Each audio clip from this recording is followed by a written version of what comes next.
તો આવતીકાલે થનારી મોક ડ્રીલને લઈ હર્ષ સંઘવીનું મોટું નિવેદન સામે આવ્યું છે। આવતીકાલે 19 જિલ્લામાં સાંજે 4 વાગ્યા મોક ડ્રીલ યોજાશે। સાંજે 7:30 કલાકે બ્લેકઆઉટની મોક ડ્રીલ યોજાશે। અડધો કલાક માટે આ મોક ડ્રીલ થશે। સાંજે 7:30 થી 8 કલાક સુધી બ્લેકઆઉટનું મોક ડ્રીલ રહેશે।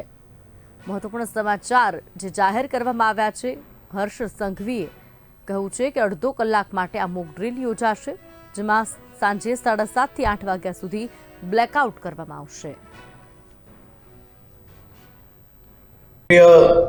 ગૃહ વિભાગ દ્વારા ગઈકાલે સિવિલ ડિફેન્સ મોક ડ્રીલ માટેની જે સૂચના તમામ રાજ્યોને આપવામાં આવી હતી, આજે સવારે કેન્દ્રીય ગૃહ સચિવે જે બેઠક લીધી હતી તેમાં ગુજરાતના સૌ સિનિયર અધિકારીઓ હાજર રહ્યા હતા।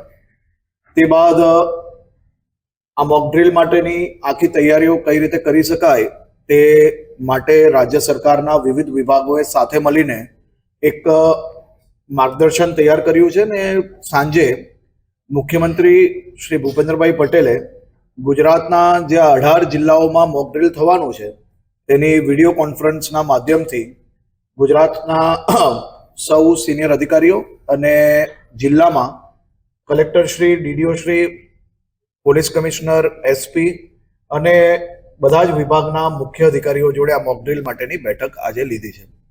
કુલ મળાવીને કાલે ગુજરાતમાં આ 18 જિલ્લાઓની અંદર મોક ડ્રીલ કરવામાં આવશે, જેમાં વડોદરા, સુરત, તાપી, પાટણ, બનાસકાંઠા, અમદાવાદ, જામનગર, દેવભૂમિ દ્વારકા, કચ્છ વેસ્ટ અને ઈસ્ટ, ભરૂચ, ગાંધીનગર, ભાવનગર, મોરબી, ગીર સોમનાથ, મહેસાણા, નર્મદા, નવસારી અને ડાંગ, આ તમામ જિલ્લાઓમાં કાલે મોક ડ્રીલનું આયોજન કરવામાં આવ્યું છે।